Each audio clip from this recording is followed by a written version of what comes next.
Yes, Lord. Yes, Jesus. Yeah.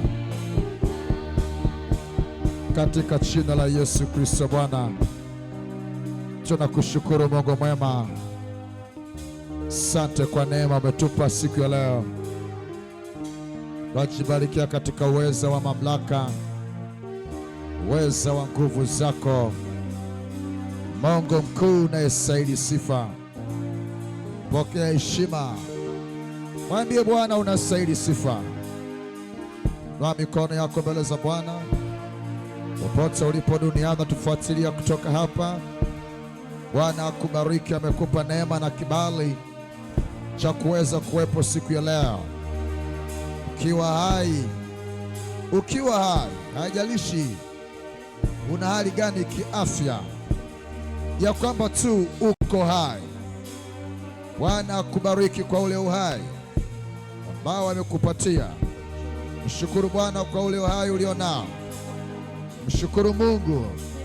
Haijalishi una hali gani katika nchi yako, katika maisha yako, labda unapitia changamoto mbalimbali, mwambie Mungu na kushukuru kwa sababu bado unaniona. Hujaniacha wewe, uko na mimi, bado unafikiri kuhusu mimi. Kwa jinsi nakushukuru siku ya leo ya kwamba umenipa wakati huu wa kuwepo hapa, wa kuwepo duniani, na ni wakati mzuri wa kusikia neno lako. Mwambie Mungu na kushukuru, umenifanya kuwa hai ili nipate kusikia neno lako, nipate kusikia mashauri yako.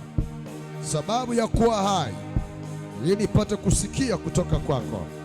Haijalishi hali yako ya kiafya ikoje, hali yako ya kiuchumi ikoje, hali yako ya kifamilia ikoje, mshukuru Bwana kwa kuwa uko hai.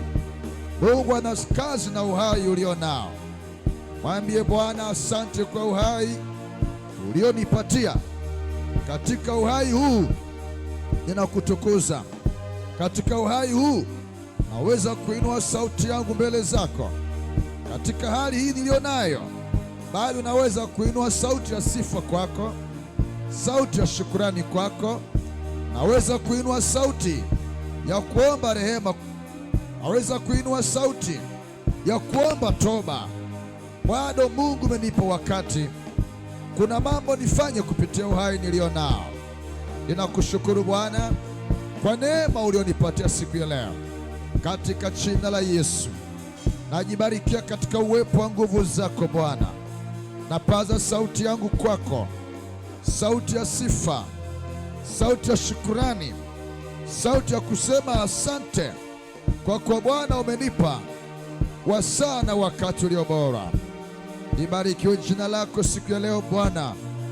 Ninakutukuza Mwokozi, nalibariki jina lako Mwokozi. Mimi nasema asante kwa kuwa Bwana umenipa siku njema iliyobarikiwa, siku njema iliyo nzuri.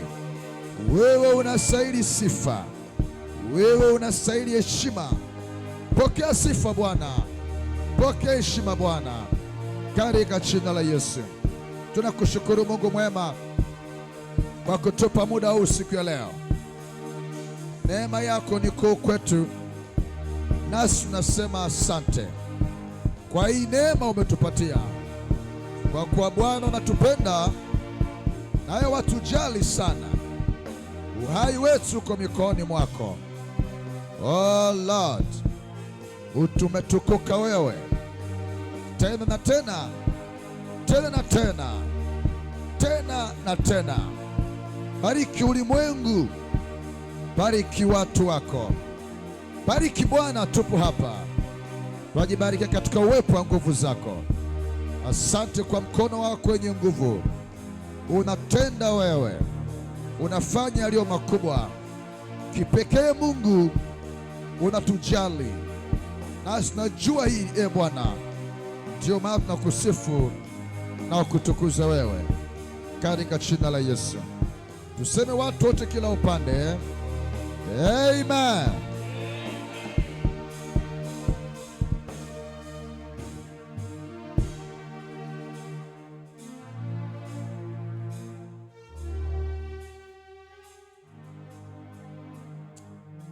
Thank you Lord. Chukua nafasi yako mbele za uwepo wa Mungu.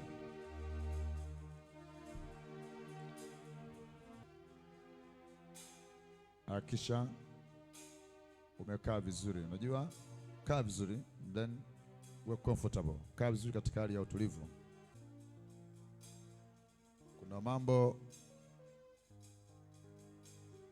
huwa yanaambatana vizuri ili kuweza kupata vizuri. Yaani akili yao kama haijakaa vizuri sana, huwezi kupokea kitu. Ila akili yako ikiwa imetulia vizuri, unaweza kupokea kitu vizuri. Kuna vitu vinaendana ili kufanikisha mambo kwa ufanisi mzuri. Akili yako ikitulia vizuri, unaweza ukapokea mambo vizuri. Lakini kama akili haijatulia vizuri, huwezi kupokea. Na utulivu unatakiwa sana ili kusikia mambo ya Mungu. Kusikia sauti ya Mungu ingehitaji utulivu sana wa akili yako. Kwa hiyo hakikisha akili yako hii katika utulivu. Haleluya. Ndio maana Mungu aliweka utaratibu fulani hivi ambao ameweka hata sasa ungalipo, ambao huu ungempelekea mwanadamu kufanya vizuri katika yale ambayo Mungu anataka yafanyike.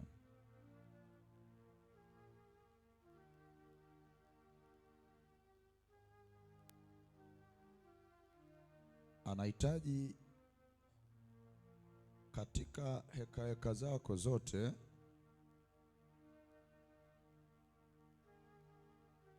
uzimalize mapema kabla hujafika mbele zake. Yaani kuna hiki kuna kile, weka mambo yako vizuri, kila kitu vizuri kabisa kabisa, ili ukija kwangu hivi kila kitu chako kimekuwa sorted vizuri. Uwe na utulivu, uwe na utulivu, usio unavutwa na hiki wala kile. Yani akili yako iconcentrate, yani akili yako ivutwe na jambo moja tu, jambo moja. Akili yako stick, akili yako ikae, akili yako itulie. Hivyo akaambia utafanya kazi siku ngapi? 6. Siku fanya mambo yako yote unayoona haya ni ya siku hizi 6 ya wiki yote. Unapofika siku ya 7 kusiweko na lolote lililosalia katika kazi zako, ukaliingiza kwenye siku ya Bwana. Naelewa vizuri pale. Manake unazoweka heka zako, nimekupa ufanya majukumu yako kwa bustani hapa. Yote hayo pangilia vizuri kwamba haya mambo leo siku ya kwanza nitafanya hivi, siku ya pili 3 nitafika pale, 4 nitafika pale, jambo hili hapa 5 nitafika 6 nakamilisha. Taanza tena siku ya kwanza, nitaanza tena. Ikifika siku ya 7 hakuna chochote, akili yangu haitahusika na chochote. Hii inahusika mpaka na kupika chakula, sawa? Maliza kazi hiyo siku ya 6. Maliza kabisa, pika chakula chako, fanya kila kitu, kwa sababu ukiingia siku ya Bwana haitahitajika tena wewe kuangalia moto uko wapi, kuni ziko wapi. Hiyo haipo. Huu ni Mungu anaweka utaratibu. Sijajua kama ni utaratibu mbaya au ni mbaya. Wewe una utaratibu wako, good, na Mungu naye amekupa utaratibu. Sasa utafuata wa Mungu au wa kwako? Wanadamu sasa ndio wewe hapo, utafuata wa Mungu au wa kwako? Mungu ametaka utaratibu gani? usiwashe moto siku ya ibada, siku ya Bwana. Usiwashe, usitembee mwendo wa kwenda huku na kule, anataka utembee mwendo, yani usitembee mwendo wa kurusha, wa kupita jiwe. Yani hata eka zako uruhusi kuzunguka kote kule mtaani. Yani nguvu yako ni ipi? Yani ni nguvu yako ni ipi ya kurusha jiwe? Nataka nitembee mpaka kule. Fikisha jiwe lako kule, ndio unaruhusiwa kutembea kipimo hicho.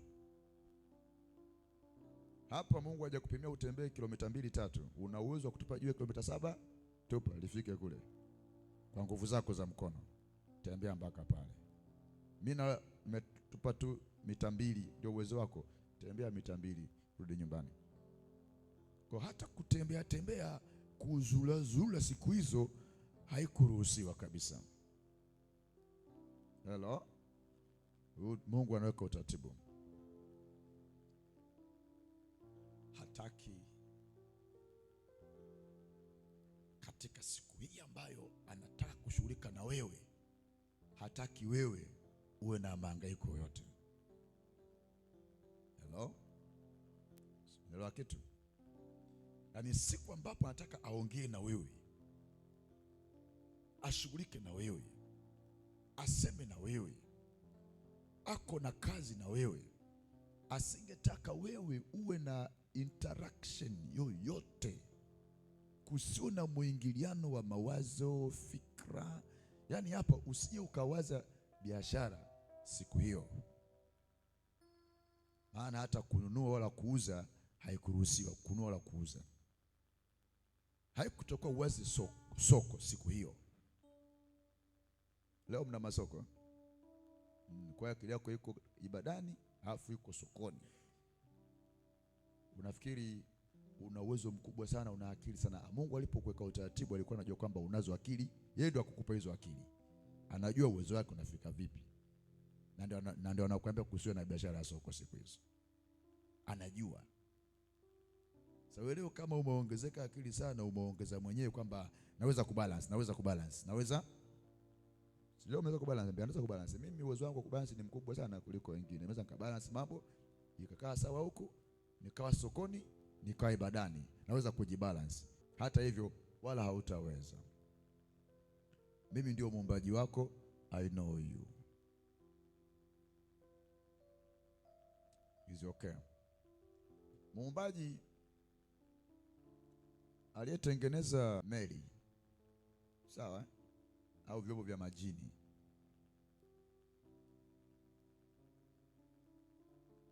vinatembea, si ndio? Vina nguvu. Ndege zina nguvu, meli ina nguvu, gari ina nguvu, kila kitu kina nguvu, yani kina move. Lakini imetengenezwa itembee majini, sawa? Nguvu yake kutembea wapi? Majini. Sasa tulete barabarani. Naambia mimi nataka nitembee barabarani bwana. Mimi nina uwezo na nguvu, nataka nitembee barabarani. Na iko wapi lami? Meli atakaje kwenye lami sasa? Sasa wewe uliyemtengeneza ambaye meli wewe uta special kwa ajili ya kwenye maji. Huko kwenye lami utaka niambia mimi sina uwezo? Mimi sinatembea na engine na unguruma kama barabarani. Unaweza sasa, je, meli inaweza ikaamua yenyewe itembee barabarani ikamkiuka aliyeumba? Hapana. Gari je, na nguvu kweli? Gari twende kwenye maji, utaweza? Kule kuna namna yake. Sasa wewe meli huna matairi, kwenye bara kuna nataka, sijakuumba na matairi, nilikuumba utembee huku kwa taka matairi. Sasa wewe wataka utembee matairi, sijakuumbia matairi. Sasa ndio pale unataka kufanya kitu wewe hapo ambacho Mungu hajakuumbia hicho. Huna uwezo hivyo. Niambia, mbona naweza? Najaribu hivyo hivyo. Utaumia kwa sababu sijakuumba vile mimi hapo. Kwa hiyo muumba aliyekuumba, mimi kiumbe siwezi kukiuka kwenda katika namna ambayo Mungu aliniumba niende. Nikikiuka pale ni kutaka kutafuta uumbaji mwingine ambao sikuumbiwa hapo. Sitaweza. sitaweza, nitaumia tu. Okay, Mary, naona wenzangu wanapuruka juu angani, nataka nipuruke angani. Nataka kupuruka angani kama zile kule na mimi. Mary, sijakuomba kupuruka wewe angani. Mbona na mimi nina nguvu, na mimi naunguruma, na mimi natembea? Ni kweli sijakuomba hivyo. Ukitaka kupuruka angani ni mambo mengine kabisa, ambayo tubadilishe mfumo mzima wa kukutengeneza wewe, usiwe wewe tena. Mifumo yote mpaka kwenye injili yetu tutabadilisha kila kitu kimeumbwa kwa namna yake, kwa kazi yake. Na wewe unayetumia unapewa taratibu, si unapewa menu, instructions, ndivyo? Unatumia hivi, unatumia hivi, unatumia hivi. Tumepewa instruction, tuishije, tule nini, tutembeje, tukaeje. Hii instruction unaikuta kwenye kitabu kile cha Waefeso, kwamba Mungu alituumbia matendo mema tuende nayo. Mungu alituumbia matendo mema tuweze kuyafanya. Alishatengeneza instruction. Nikijaribu kufanya tofauti na menu, nitaharibika. So usifanye hivi, usifanye hivi, usifanye vile, it's okay. Natakiwa kufuata taratibu. Kwa kila kitu kimeumbwa kwa namna yake, kwa kazi yake, na kwa makusudi ya kwake maalum. Anasikia vizuri? Tukija kwenye ibada, Mungu anatakeje ibada ili aseme na mimi niweje? Niwe na utulivu, akili zangu zitulie, na sasa niwe na uwezo, uwe na uwezo wa kufungia mambo mengine nje napofikiri kwenda nyumbani mwa Bwana. Sawa? Fungia mambo yote nje, fungia heka zote nje. Sio jana ilikuwaje, juzi nini. Usikija huku usiwaze juzi, waza leo mbele za Bwana.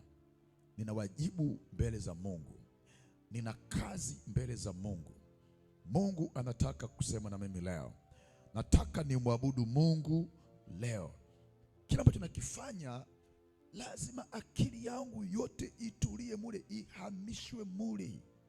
Mungu akamwambia Musa, panda juu mlimani. Ukishafika huku juu mlimani, hudhurisha nafsi yako kwangu. Hudhurisha nafsi yako kwangu. Nafsi yako kwangu. Nafsi huwa inatembea, nafsi huwa inasafiri. Nafsi ndio inabeba utambuzi, uelewa, utambuzi wa kujitambua, kujisikia, kuhisi, na mambo yote yale ambayo yanakupa wewe kutambua ni nafsi. Ni nini? Ni nafsi, sio roho, ni nafsi. Nafsi. Roho ni uhai.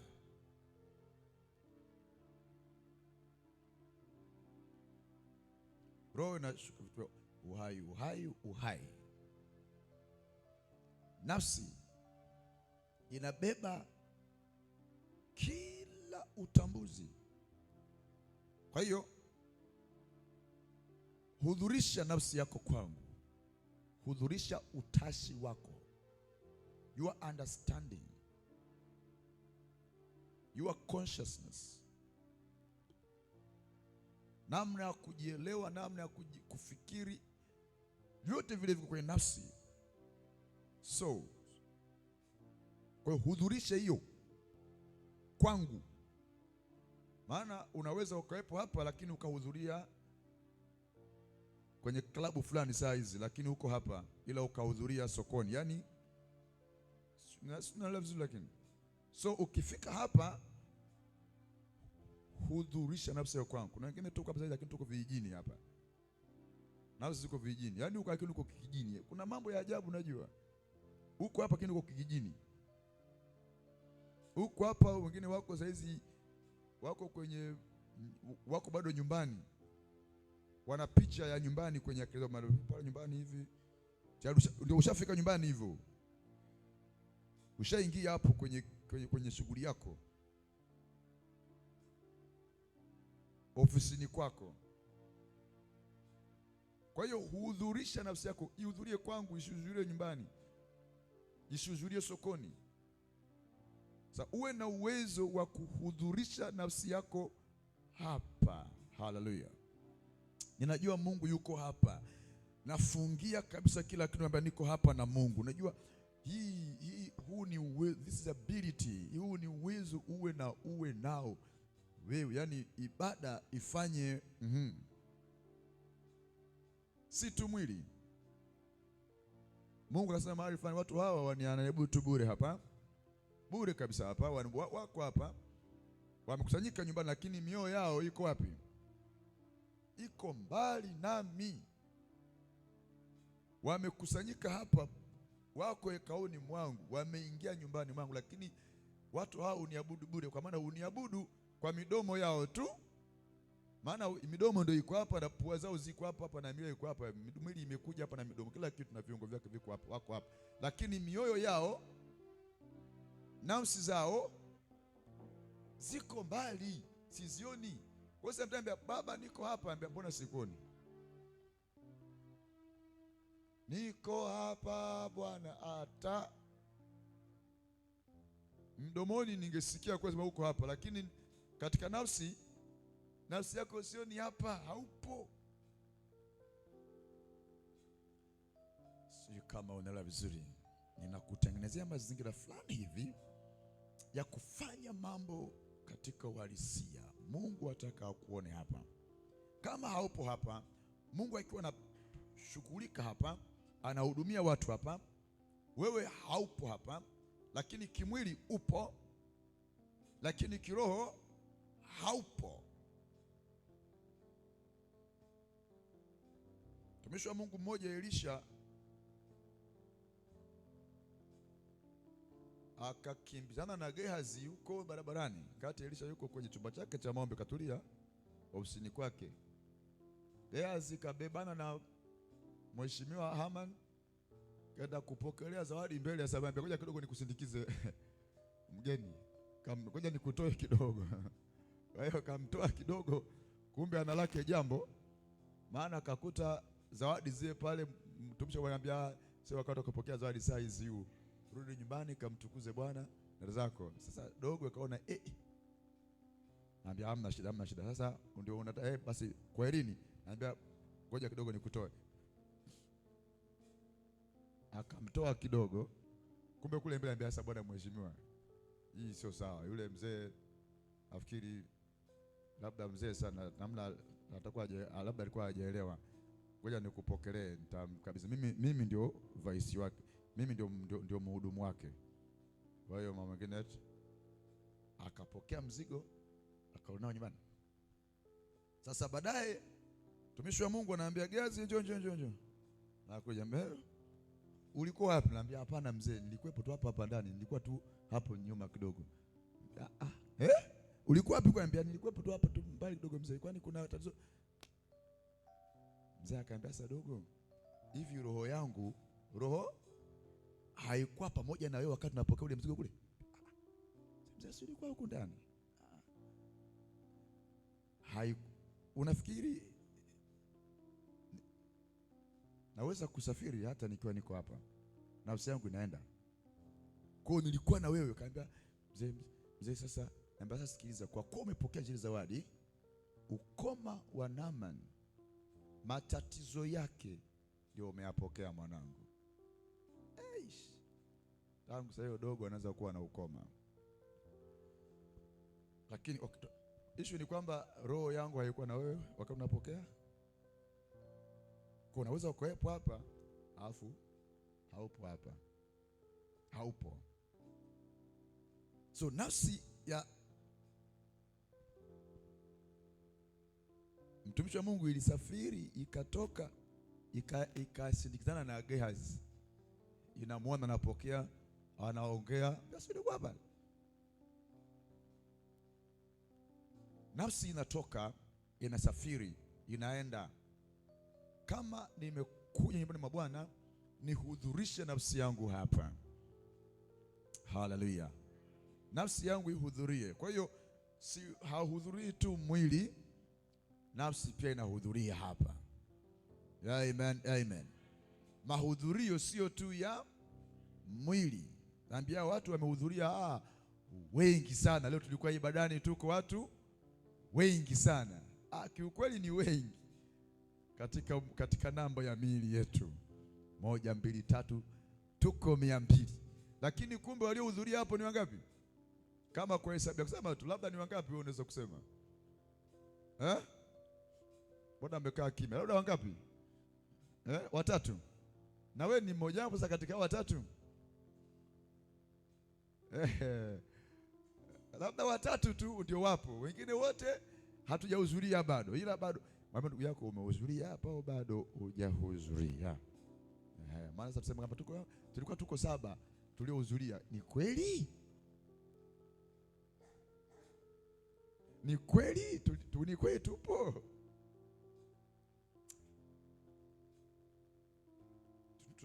Tunatofautiana. Kuna jambo muhimu sana nilikuwa nawaza. Kwa hiyo uko hapa lakini kuna jambo lako la muhimu sana unaoliwaza. Uko hapa lakini kuna jambo muhimu sana unaoliwaza. Kwa hiyo limekusababisha uhame hapa. Kuna wengine wakiwa hapa ndio wanakumbushwa vitu. Nimesahau kufunika kule nyumbani. Mvua ikinyesha je? Unaona sasa? Nilisahau kuna point ule jamaa sema atakuja saa 4 leo. Nimesahau. Kuna mtu jana ilikuwa tuona naye hivi, ilikuwaje? Kuna mtu jana alisema atanipigia simu, hakunipigia. Unaweza ukashangaa uko hapa unakumbushwa vitu vingi ili uondoke hapa. Unaondolewa hapa. Shetani hapendi ya kuone hapa. Lakini kama akifanikiwa kwenye eneo fulani, wewe nenda tu.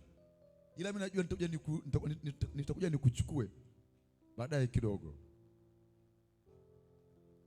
Okay, umemshinda kwamba naenda ibadani. Good. Huniwezi, naenda. Unafika ibadani. Good. Ibilisi sema okay, hamna tatizo. Amefika, sawa. Nitatumia mbinu nyingine. Sitaki akae pale kabisa. Nitamhamisha. Yanakuja mawazo, zinakuja fikra. Ndio maana hata simu yako izime,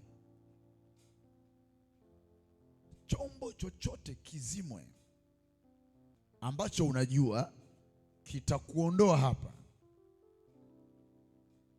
Wangapi wanaelewa vizuri? Ndugu yako hakikisha unakuepo hapa mwanzo mwisho.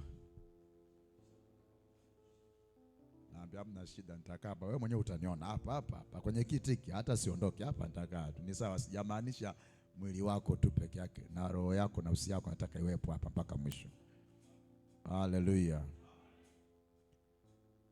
Mungu anasema kwa kweli mioyo yenu haiko hapa. Hapa ni midomo tu inayozungumza, lakini mioyo haiko hapo kabisa. Iko mbali na mimi kabisa. Kwa jinsi hiyo haina haja hata kuleta miili yenu hapa. Si umesoma? Anasema light, kungekweko mtu wa kufunga milango. Manake hapa hawaingii watu hapa. Inaingia mimwili tu hapa. Sina hapo. Nimekuja kufanya nini? Kama unakuja wewe mwili wako tu, roho haipo, nafsi haipo, hapo unafanya nini? Baki nyumbani, usije. Usiingie. Kwa hiyo hapo ndo kufunga. Manake sitaki hii miili iingie hapa. Maana ni miili tu. Nataka nafsi zao ziko wapi? Umeacha nafsi nyumbani, umeacha moyo wako nyumbani, umeacha. Hudhurisha nafsi yako hapa. Nasema hudhurisha nafsi yako hapa. Hudhurisha nafsi yako hapa. Kokote iliko, irudi hapa. Alafu usikubali chochote chochote kikuhamishe hapa. Ndio maana pangetaka utulivu, pangetaka utulivu.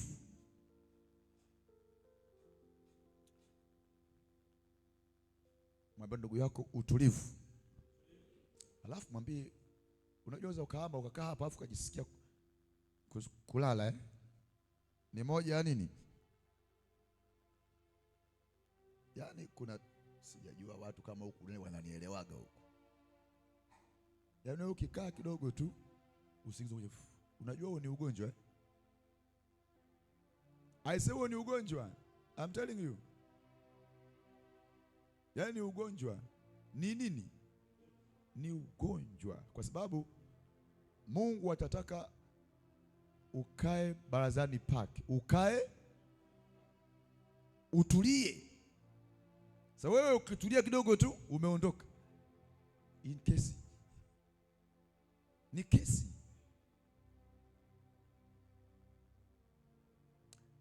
Okay, tafakari. Kutafakari kuna husiana nini? Ufahamu. Alafu kutafakari unakuwa unakimbia hivi. Maana yake nini? Utulivu. Unakaa mahali unatulia. Kabisa, mahali pa utulivu tena. Quiet place, cool place. Unatulia. Wale wanaofanya yoga ile waga wanakimbia. Anatulia, ametulia, ametulia, yuko macho, ametulia, anatafakari kwa muda. Anahama kwenye hii ulimwengu, naambia ulimwengu mwingine halali. Sawa, kama ukikaa kidogo tu kidogo tulivu umelala, wewe utafakari. Tafakari haitowezekana kwako, itakushinda. Kwa sababu ukikaa kidogo tu sema hapa nimetulia, sio kwenye makelele, umelala. Huu ni ugonjwa. Unatakiwa utafakari. Haleluya. Mbele za Mungu ukae utafakari, utulie. Sio kusinzia, kutafakari.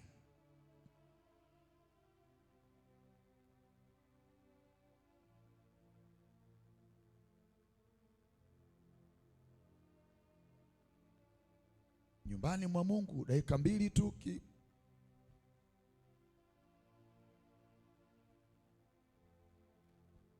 sio sawa.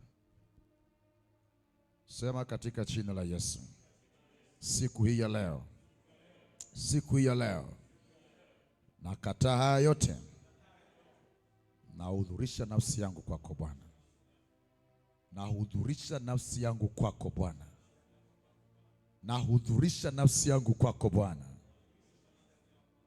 na niwe na uwezo sasa wa kufanya hivyo katika jina la Yesu.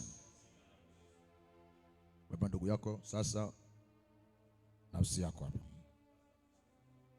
Bwana naitaka, sio kulala, sio kusinzia, kusikiliza. Nafsi yako isikilize. Sister, nafsi yako isikilize.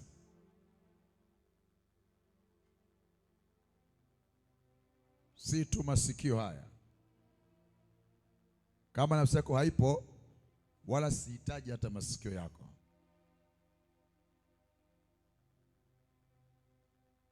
Kwa nini tunakuwa kama darasani? Wengine wanajifunza kitu wanaelewa, wengine hawaelewi. Naambia mimi bwana, kichwa changu hiki. Hapana, sio kichwa chako. Nafsi yako tu ilikuwa haipo. Masaa mengi sana nimefuta kila kitu. Mwambie wewe muongo.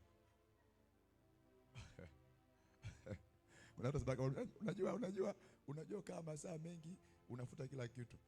Nani alikwambia? Na uwezo wa akili ya mtu eti. Ni uwezo wa akili ya mtu. Na uwezo. Na hiyo akili huwa inazoeshwa. Sawa jamani? Sisi tuna shida. Ngoja niongee kidogo mahali ambapo machache leo yatakusaidia. Sisi huwa tuna shida. Yaani unataka tu akili yako ilivozaliwa ibaki vile vile. Ni nani akili yake ibaki vile vile tangu ilivozaliwa iko vile vile mpaka saizi ninyi hapa? wote hapa. Ni nani hata watoto dogo? Ni nani akili yake iko vile vile tangu alipozaliwa iko vile vile? Ni nani kati yetu hapa? Sasa mbona kama hili swali limekuwa ni gumu? Pastor, haya maswali wako unayatoa wapi? Ni nani ambaye akili yake iko vile tangu, yani iko vile ulivyo vile vile, akili yako iko hivyo hivyo? Yupo huyo mtu? Yupo huyo mtu? Kwa nini? Usikubali akili yako kuwa vile vile. Endeleza akili. Akili inaendelezwa. Amen. Akili inaendelezwa, haibaki vile vile. Uko hivi kwa sababu akili yako iliendelezwa. Umeendeleza akili yako.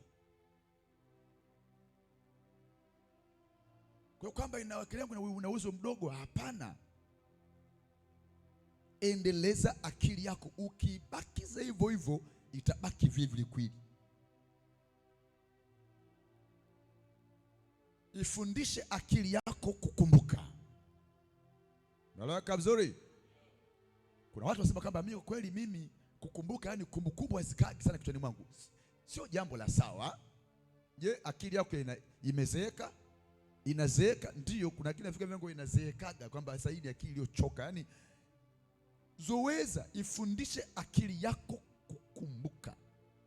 Ifundishe akili yako kupokea, kukamata. Akili inafundishwa. Ifundishe akili yako kuchangamka.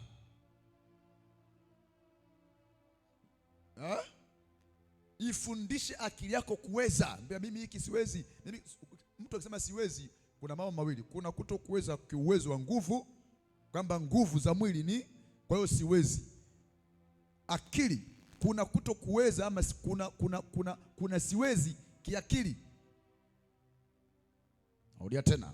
Kuna siwezi kinguvu za mwili, kwamba kwa nguvu za mwili siwezi kunyanyua, hii siwezi. Siwezi kukimbia, siwezi mwendo mrefu, siwezi kimwili. Siwezi. Lakini kuna siwezi kiakili. Akili haziwezi. Zizoweze kuweza. Zifanyishe mazoezi ziweze. Sababu hata katika mwili kuna mazoezi unafanya na unaweza. Nilikuwa siwezi hivi, sasa hivi naweza. Nilikuwa siwezi kukimbia, sasa hivi kukimbia. Nilikuwa siwezi hivi, sasa hivi naweza. Okay, ongeza mazoezi zaidi, utaweza tu. Unazoweza kuweza. Zizoweze akili zako kuweza. Usikubali. Kuna wengine nimesema kama yani anakubali kwamba mimi siwezi, basi siku zote akili yake haiwezi wala haishughulishi iweze. Hana mpango ndio ukifanya iweze. Hatushughulishi akili zetu. Na haya ni makosa tunayoyafanya mengi hata katika maisha ya kawaida. Akili zetu hatuzizowezi kuweza. Tunaridhika na hali ya akili yetu ilivyo, kwamba mimi kwa kweli huaga hiki siwezi, mimi huaga hiki siwezi. Akili yako inaogopa. Mtu kusema naogopa, hauogopi mwili, ni akili zinahusika na kuogopa. Kwa hiyo inaogopa sana hii. Mungu anataka usiogope. Maana zoeza akili zako kutokuogopa. Woga wote unakaa kwenye akili. Woga ni jambo la kiakili, sio jambo la mwili. Mwili unapokea tu, lakini woga jambo la akili. Mimi ni mwoga sana, maana yake ni akili zangu zinaogopa sana. Kwa hiyo zoeza akili kutokuogopa. Haleluya. Haleluya. Zoeza akili. Nataka jaribu lakini naogopa. Na mashaka kidogo. Yes, zoeza akili zako kutokuwa na mashaka. Zoeza akili zako kuamini. Amen. Kuamini. Akili zako ziamini. Kila kitu zoeza akili zako kufanya mambo fulani. Na nisikia vizuri. Zoeza akili zako kukiri ushindi, kukiri kuweza, kukiri kufanikiwa. Lakini akili hizi kama utazibakia zimekaa hivyo, ni vigumu sana. Zoeza akili zako kuchangamka. Haleluya! So baada ya mambo kama vile, lazima sasa umuulize ndugu yako, leo umejifunza nini? Nafsi yake ilikuwepo ama haikuwepo? Naambia kweli, hata sikumbuki, hata leo hakumbuki. Ndio akili zake hazijapokea chochote, kwa kuwa nafsi yake ilikuwa haipo. Kumbuka, nafsi ikiondoka, kitabaki kichwa chenye akili, yani chenye ubongo, kila kitu. Lakini aliyekuwa anaendesha huo ubongo ameondoka. Sawa, aliyekuwa anatumia ameondoka, na kumbukumbu zote na ufahamu wote. Anabaki mtu mwenye elimu kweli kweli, lakini saa hizi aliyekuwa na ufahamu huo hayupo. Kwa hiyo unabakia kitu, mwili ni nyumba iliyokuwa inatumika, iliyokuwa inatiwa nguvu ya kufanya hiki na kile. So tunarudi kwake Mungu Mwenyezi, nafsi hizi zikiwa na ripoti ya kila kilichofanyika duniani kupitia ule mwili. Kifaa, ulienda hivi, ulifanya hivi, ndio ulifanya hivi, ndio wewe. Ni nafsi inashughulika, ndio inayojibu. Ni roho imebeba kila kitu. Mwili ni wewe ulikuwa unafanya ndani ya mwili. Kwa hiyo kumbukumbu zote, taarifa zote ziko na nafsi. Sasa kama nafsi yangu haipo hapa, hizi akili hizi haziwezi kunasa chochote. Ni nafsi. Kwa hiyo hudhurisha nafsi yako hapa. Nataka kusema, ndio maana Mungu angetaka nafsi yako iwepo ili aseme nayo. Hiyo ndio mtu mwenyewe, hiyo ndio inahusika. Msiniletee miili tu hapa, nataka pamoja na nafsi. Kwa hiyo mimi msinidanganye hapa kwamba Mungu tuko hapa. Kwa midomo yenu tu mnaongea hayo maneno. I know unaweza ukamdanganya mtu hivyo, lakini sio Mungu. Mungu, Bwana nilikuwepo. Mbona ulikuwa wapi? Si nilikuwa hapa. Saa ngapi? Hakukuwepo mtu hapa. Naambia kikweli, labda si ulikuwepo, si nilikuwepo hapa. Mungu nafsi haikuwepo hapo. Ndio maana naambia Musa, njoo. Usije nafsi yako ukaacha kwa kundi, kwa watu wako nao waacha huko. Ukifika hapa, hudhurisha nafsi yako kwangu. Isibaki wapi? Kwenye kundi huko na watu wako hao, waache. Najua unafikiri sana juu yao, una mipango mingi juu yao. Unaweza kuwa ukawaza, kwa sababu wako moyoni mwako unawaongoza. Unaweza ukawaza sana hao. Ukifika hapa, nafsi yako ihudhurie kwangu. Forget about, sahau. Nafsi yako isiwepo huko kabisa. Sipo huko kabisa, niko hapa. Haleluya, haleluya, haleluya. Hata kama kuna mambo ya muhimu sana, ndio watu unawajali wale, hudhurisha nafsi yako hapa, isibaki kule.